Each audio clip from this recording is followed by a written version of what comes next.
With incredibly fine-tuned action mechanics, Sifu's gameplay is some of the best combat I've played in quite some time. Fighting through visually stunning locales in suburban China makes for some seriously cathartic sequences throughout its roughly 10-hour campaign. But despite its tight combat, Sifu's narrative shortcomings and misguided exoticism ultimately leave much to be desired in both the campaign and its illustrations of Chinese culture.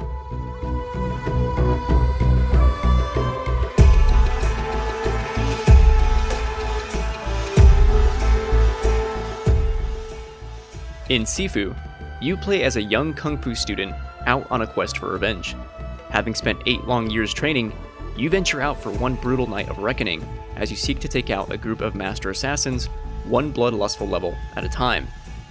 From nightclubs to the back streets of suburban China, you must fight through countless waves of gang members to complete your mission.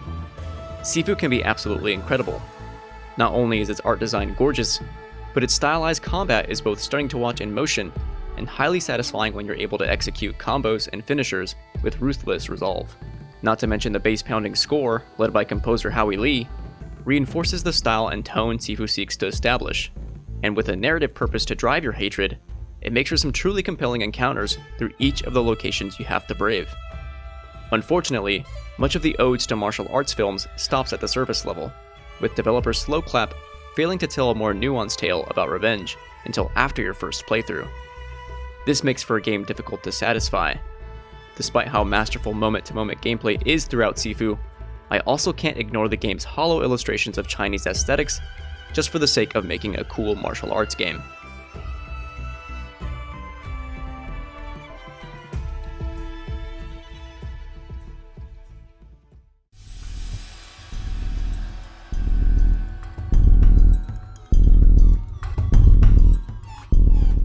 Sifu's story is simple but clear. To enact your revenge against a group of gang members.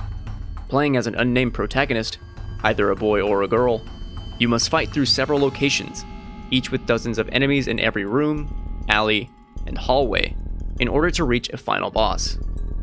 5 locations, 5 targets.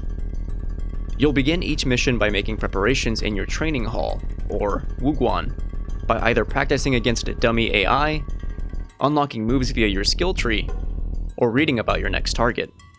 The board acts as a knowledge hub for all the investigation you've done throughout a level, sleuthing out information about characters and the secrets behind the gang's organization. The twist, however, revolves around your mystic pendant.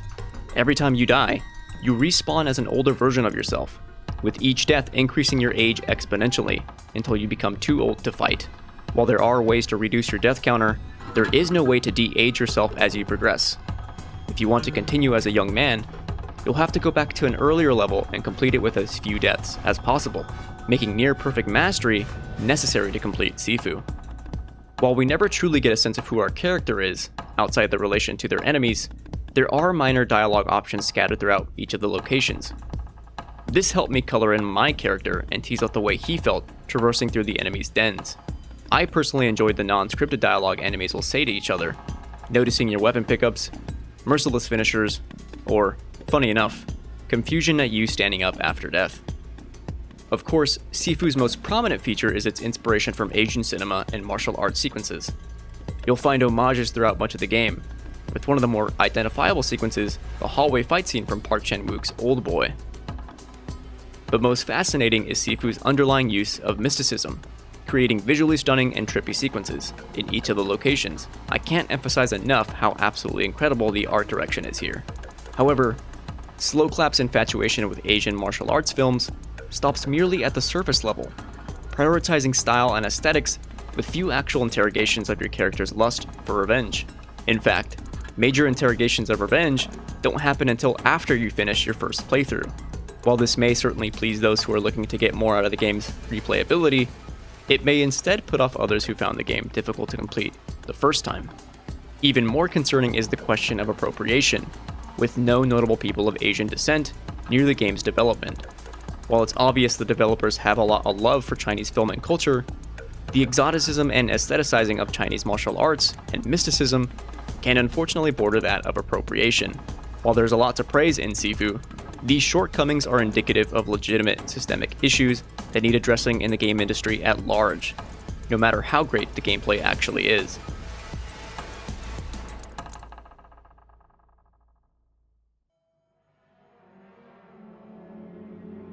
If Sifu is masterful in anything, it's the gameplay, with combat feeling incredibly tight, responsive, and downright cathartic. Developer Slowclap has distilled the complex decks from 2017's Absolver into Sifu's easy to pick up but difficult to master gameplay. Players who aren't necessarily into fighting games or learning long sets of moves may still find Sifu fun, with only a few combos to learn and alternating light and heavy attacks still looking cool, stylish, and purposeful. Be warned, however, this game gets hard. Like, really hard. While you can get away with a certain degree of button mashing, the real difficulty comes from identifying incoming attacks from bosses and enemies. You'll have to watch carefully in order to learn when to deflect or avoid both high and low attacks, all with some variation of pressing or holding L1. This all feeds into both your characters and the enemy's structure bar. Block too many attacks, and your structure bar will fill, eventually breaking and leaving you prone to devastating attacks. Break your enemy's structure bar, however, and you'll deal a crushing final blow. You'll also be able to spend experience points earned throughout a level into your pendant skill tree. Here, you can add movesets like the Strong Sweep, a special attack used by filling up your character's focus bar, or Charged Strikes, or the ability to throw environmental objects directly at your enemies without having to pick them up. The catch here is that abilities purchased aren't permanent until you've cultivated that ability by purchasing it 5 additional times. Want to restart a run by starting at the first level? You'll have to say goodbye to all your abilities and purchase them again in order to continue cultivating them. Though this makes for various possible builds for those interested in high replayability, the downside is the cost to upgrade. Many of the abilities cost upwards of 1500 XP, and that isn't counting each of the purchases for cultivation. For context, you may end the level having gained somewhere around 3000 XP. And with the game's incredibly high difficulty, this can make the grind for buying skills fairly arduous. The silver lining is that Sifu's level design makes for quicker replays once you complete a mission, with key items unlocking looping shortcuts around the level akin to that of the Souls games. These paths are essential in lessening the encounters you'll have to face before fighting the boss and making it out with as few deaths as possible. The trade-off for using these shortcuts, however, is that you'll find less idols to claim rewards and fill up your health. Idol statues are scattered in various rooms across a level, with rewards being broken up into 3 different currencies to obtain: XP, overall score, and most interestingly, age, with certain rewards no longer available to purchase past a certain age. Choose carefully, however, as you can only get 1 reward per idol. The upgrade system and aging mechanics thus makes for a high-risk, high-reward gameplay loop for those confident in their martial arts skills. If mastering levels, memorizing enemy and weapon locations, and perfecting boss battles sounds like what you look for in games, then Sifu may be one of this year's greatest challenges. For those with low tolerance to increasingly ramping difficulty, you may want to avoid the game altogether. Additionally, one of my favorite features of playing Sifu on the PS5 is the inclusion of haptic feedback in the DualSense controller. Like many other PS5 games, Sifu comes to life through vibration, and not just for punches and kicks. You'll feel the rain patter against your clothes, feel the fly buzz in the back alleys of the squats, and feel the bass as neon lights flash to the beat of the music at the club. And, with Sifu's visually stunning spectacles, haptic feedback emphasize an extra level of immersion.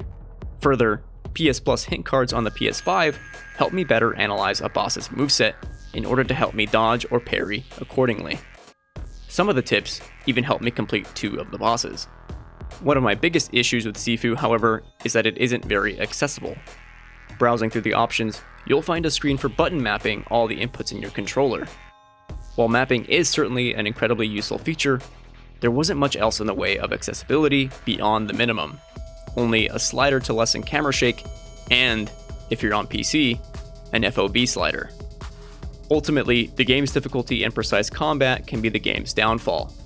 Mastery of evades and parries are crucial to success in Sifu, particularly with the game's bosses, making for moments of frustration if you make the smallest of mistakes. The margin for error here is tiny, requiring both patience and near perfection. I found myself spending hours mastering the first 2 levels, unlocking shortcuts and memorizing enemy locations, just for the chance to arrive at the boss with no deaths, only to then die by not blocking correctly and ending my ideal run. Luckily, overcoming these blocks was mostly cathartic, but there were still a few that left me relieved to be finished with. If difficulty isn't your forte, you may not find Sifu all that alluring.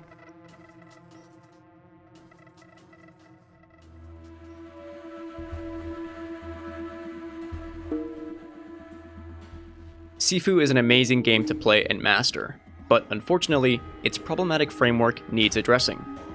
While it's clear Slow Clap has good intentions when attempting to depict homages to Asian martial arts films, the end product unfortunately feels a little less like respect and more like hollow infatuation. If you're looking for a more nuanced narrative from Sifu, you may feel somewhat disappointed. But if you're content with great feeling gameplay, fun to pick up but difficult to master combat mechanics, and a ruthless aging system sure to test your action mastery, then Sifu might certainly be the game for you.